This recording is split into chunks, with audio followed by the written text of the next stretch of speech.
Now let's do some bridging. Now there's two different ways to do a bridge, a mobilizing bridge and an articulating bridge. Okay. The mobilizing bridge is primarily working from our hips, just hip driving straight on up, whereas more of an articulation is going to be trying to lower and lift one vertebrae off the ground at a time as you're doing it. So let's go through those. Now I have a ball here to help me because some of the exercises we're actually going to ask you to put a ball and squeeze it between your legs.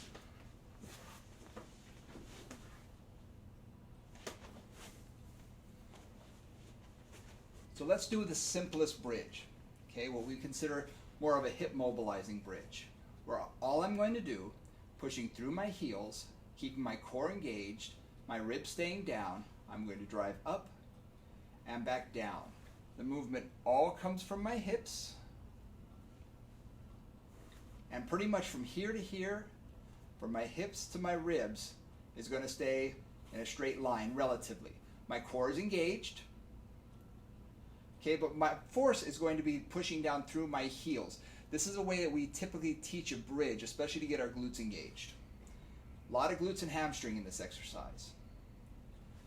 Now, the second way to do it is more of an articulating bridge. This is going to be a more flat back bridge, some people call it, but it's going to involve a pelvic tilt first. So, initializing, I'm going to go into a pelvic tilt, flattening my back. I'm going to slowly peel my spine up one vertebrae at a time, and then lower one vertebrae at a time. Really focusing on using my abdominals. Now I didn't come up too high, did I? I went up higher during the other bridge. I'm trying to keep my ribs down as much as I can. Too many people go up to the top and then they arch their back.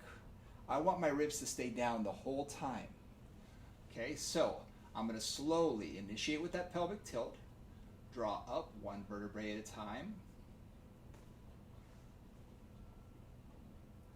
and then slowly down one vertebrae at a time.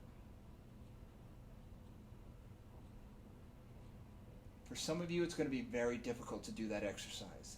You're going to find sticking points that are going to feel more like, instead of it one vertebrae at a time, it's going to be a chunk of vertebrae. Sort of, it's going to come up and then it might become smooth again. Work on it. Keep practicing it. Really focusing on using those abdominals to pull in and really allow that articulation, that slow articulation of spinal flexion as you go up and down. Now, the other way we do this is with a ball between our legs. Now, if I put a ball between my legs, what I'm going to want to focus on is turning my toes in slightly. I'm going to put weight and pressure on the big toe. What that's going to do is internally rotate my femurs. Okay, I'm going to turn in to isolate a little bit more of those pelvic floor muscles as well.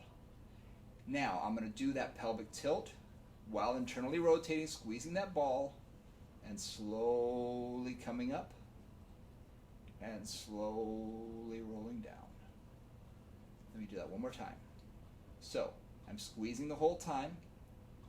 I'm going to slowly pelvic tilt, draw up one vertebrae at a time, and slowly down one vertebrae at a time. And those are your bridges.